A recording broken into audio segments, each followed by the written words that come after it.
مولانا فہیم مشہور ہونے کے لیے لوگوں کو دھوکہ دیتے ہوئے۔ محترم حضرات، اس آڈیو کو بھی برائے مہربانی بغور مکمل سماعت فرمائیں۔ خانقاہ عارفیہ سید سلامہ شریف الحمدللہ ایک صوفی سنی صحیح العقیدہ نظامی چشتی قادری خانقاہ ہے، لیکن لوگوں نے آپ کو خانقاہ سے متعلق اس قدر الجھا دیا ہے کہ بہت سے لوگ طرح طرح کے شکوک و شبہات میں مبتلا ہو گئے ہیں۔ خانقاہ عارفیہ کے اصلاحی اور علمی کام کو دیکھتے ہیں تو دل خوش ہوتا ہے، لیکن جب کچھ شہرت پسند علماء کو خانقاہ کے بارے میں یہ بیان کرتے ہوئے سنتے ہیں کہ ان کے نظریات اور عقائد صحیح نہیں ہیں، تو آپ کو ایسا محسوس ہوتا ہوگا کہ مولانا صاحب لوگ جو کہہ رہے ہیں صحیح ہی ہوگا۔ مولانا صاحب جھوٹ نہیں بول سکتے، آخر وہ جھوٹ کیوں بولیں گے؟ ان کا کون سا زرزمین کا جھگڑا ہے جو بلا وجہ اختلاف کریں گے؟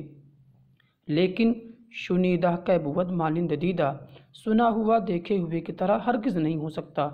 اس لیے آپ سے دلی گزارش ہے، کم سے کم ایک بار سید سرامہ میں خانقاہ عارفیہ ضرور تشریف لائیں، اور اگر آپ کے علاقے میں خانقاہ کے علماء کا کبھی کوئی پروگرام ہو تو ان کو ایک بار ضرور سنیں۔ ایک جھوٹ تو آپ کو اس سے پہلے والی آڈیو میں ہی بتا چکے ہیں، اگرچہ اب وہ اس کی تعویل کر رہے ہیں۔ دوسرے فریب اور علمی خیانت کو بھی ملاحظہ فرمائیں۔ کتاب میں عبارت جس جگہ سے شروع ہو رہی ہے وہاں سے پڑھنے کے بجائے 4 لائن چھوڑ کر پڑھنا شروع کیے ہیں۔ جس مقام سے وہ عبارت شروع کیے ہیں نیچے درج ہے، جسے آپ خود 2 منٹ 17 سیکنڈ والی ویڈیو میں سن سکتے ہیں۔ عبارت اس طرح سے ہے: چنانچہ کفریات روافظ کی تعویل کرنے والے شیعہ عالم نصیر الدین طوسی کے بارے میں اعلیٰ حضرت لکھتے ہیں، طوسی کا رفض حد کفر نہ تھا، بلکہ اس نے حتی الامکان اپنے اگلوں کے کفر کی تعویلات کی، اور نہ بن پڑی تو منکر ہو گیا، اور اس کی ایسی توجیہ گناہ ضرور ہے، اور منطقی فلسفی شراح و محشین معصوم نہیں۔ جہاں جہاں اس نے خلاف اہل سنت کیا ہے اس کا رد کر دیا گیا ہے۔ واللہ تعالی عالم۔ فتاوی رضویہ 22ویں جلد صفحہ نمبر 219۔ جبکہ چنانچہ سے پہلے کی 4 لائن کو اگر پڑھ کر سنا دیتے تو کسی قسم کا کوئی اختلاف ہی نہ ہوتا۔ اس 4 لائن میں مطالبہ کیے جانے والے سوال اور بہتان کا جواب بھی موجود ہے۔ افسوس ہے اس طرح کا دھوکہ اور فریب دینے والے لوگوں پر۔ کاش تعلیم کے زمانے میں چوری ڈکیتی کے بجائے علم حاصل کرنے میں اپنا دل دماغ لگاتے تو لوگوں کو غلط مسئلہ بیان نہ کرتے۔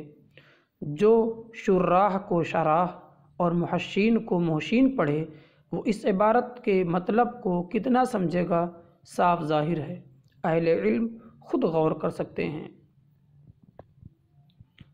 جواب سماعت کرنے سے پہلے حق پسند علماء اور عوام جان لیں کہ اگر سوال کرنے والے لوگ حق اور شریعت کی اتباع کرنے والے ہوں گے تو ضرور اس جواب کو قبول کریں گے، اگر نفس پرست اور شہرت پسند ہوں گے تو سب کچھ سننے اور جاننے کے بعد بھی نہیں مانیں گے۔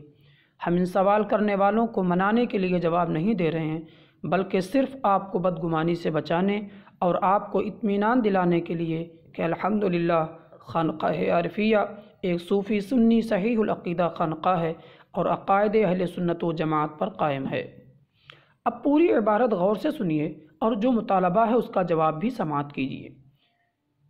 بعض وہ ہیں جن کے بارے میں یہ مقدمہ ہے کہ یہ لوگ گستاخ رسول ہیں، علم غیب کا مطلق انکار کرتے ہیں، اور اسی طرح ختم نبوت کا بھی انکار کرتے ہیں۔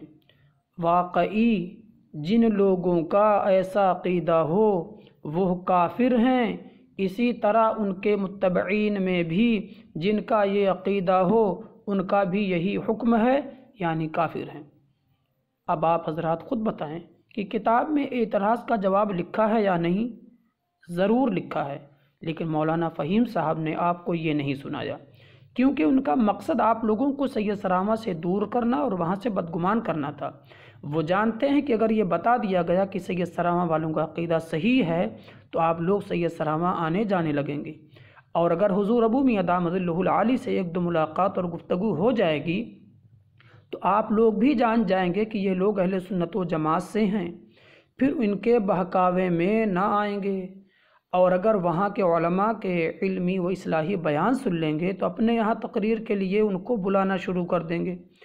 جھوٹے فتنہ و فساد پھیلانے والے، غلط مسئلہ بیان کرنے والے لوگوں کو تقریر کے لیے بلانا تو دور کی بات، فاتحہ کے لیے بھی نہیں بلائیں گے۔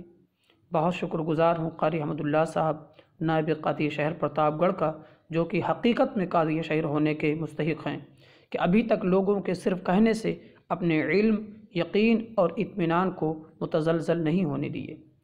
ایک کرتوت فقط ہو تو میں اس کو لکھوں، سینکڑوں جرم کا رہ رہ کے خیال آتا ہے۔ اور اعلیٰ حضرت کا یہ شعر، کل کے رضا ہے خنجر خونکار برق بار، اعداء سے کہہ دو خیر منائیں نشر کریں۔ گزارش ہے کہ تقریر کی مکمل ویڈیو شیئر کریں تاکہ صحیح طریقے سے آپریشن ہو سکے۔ اللہ تعالی حق بولنے، سننے، لکھنے اور لوگوں کو خلوص و للہیت کے ساتھ حق بتانے کی توفیق عطا فرمائے، اور نبی پاک صلی اللہ تعالیٰ علیہ وآلہ وسلم سے سچی عقیدت و محبت اور سنت کی پابندی کی توفیق عطا فرمائے۔ آمین بجاہ سید المرسلین صلی اللہ تعالیٰ علیہ وآلہ وسلم۔ میں محمد فہد فاروقی، مصباحی ازہری، بہریہ لال گوپال گنج، کنڈہ، پرتاپ گڑھ، یو پی۔